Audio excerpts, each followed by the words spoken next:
Nagkasunog sa isang food park sa Ordaneta, Pangasinan. Sa mga video, tanawang makapal na usok mula sa sunog sa barangay ng Kayasan bago mag-alas 6 ng hapon itong Martes. Ayon sa Bureau of Fire Protection, 6 na stalls ang nadamay sa sunog.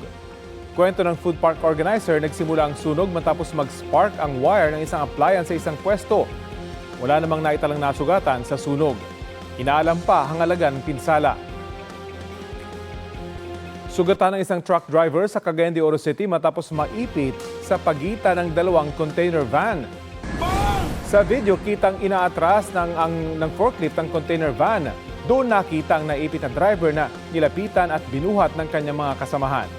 Kwento na isa sa mga kasamahan ng driver, hindi napansin ng forklift operator na naroon pala sa gilid ng container van ng driver nang idinikit niya ang isa pang container van.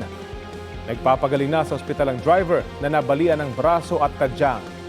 Nagkaareglo na raw ang driver at ang forklift operator.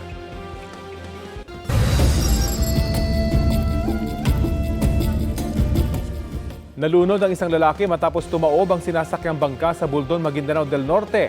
Nakuna ng video ng isang residente ang pagtawid ng bangka sa ilog sa pamamagitan ng paghila ng lubid sa barangay Edcor nitong Martes. Habang papalapit sa kabilang pampang, biglang naputol ang lubid kaya nagtangkang bumalik ang bangka.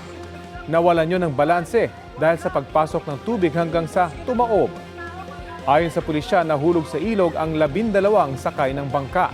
Nakalangoy pabalik sa pampang ang mga sakay maliban sa isa. Natagpuan ang kanyang katawan at isinugod sa ospital pero idineklarang dead on arrival. Dahil sa insidente, nananawagan ng mga residente na tayuan ng tulay ang kanilang lugar.